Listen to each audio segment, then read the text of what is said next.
भारत का नाम भारत कैसे पड़ा? ये प्रश्न भारतीय इतिहास और परंपरा से जुड़ा हुआ है। प्राचीन समय में हमारे देश को आज की तरह भारत नहीं कहा जाता था। पुराने ग्रंथों में इस भूमि को अलग-अलग नामों से जाना जाता था, जैसे जम्बू द्वीप, आर्यावर्त और भारतवर्ष।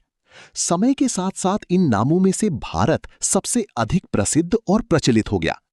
इतिहास और पुराणों के अनुसार भारत का नाम एक महान और पराक्रमी राजा के नाम पर पड़ा, जिन्हें राजा भरत कहा जाता है। कहा जाता है कि राजा भरत अत्यंत वीर, न्यायप्रिय और प्रजा का ध्यान रखने वाले शासक थे। उनके शासन में राज्य बहुत समृद्ध और शक्तिशाली बन गया था। उनकी महानता और कीर्ति इतनी प्रसिद्ध हुई कि जिस भूमि पर उनका शासन था, उसे भारतवर्ष कहा जाने लगा।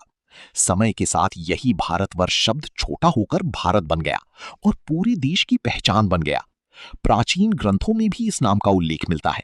विशेष रूप से महाभारत और विष्णु पुराण में इस देश को भारतवर्ष कहा गया है। इन ग्रंथों में बताया गया है कि ये वो भूमि है जहां राजा भरत के वंशज रहते थे और जहां महान सभ्यता और संस्कृति का विकास हुआ। कुछ विद्वान भारत शब्द का अर्थ भी बताते हैं। उनके अनुसार भा का अर्थ है प्रकाश या ज्ञान और रत का अर्थ है उसमें लीन रहने वाला।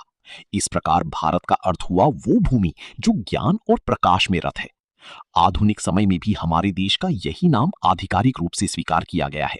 भारतीय संविधान में स्पष्ट रूप से लिखा गया है, इंडिया दैट इज भारत, अर्थात भारत और इंडिया दोनों एक ही देश के नाम है। इस प्रकार इतिहास, परंपरा और संस्कृति के अनुसार भारत का नाम महान राजा भरत की स्मृति और उनकी महानता के कारण पड़ा और आज ये नाम पूरे विश्व में हमारी पहचान बन चुका है।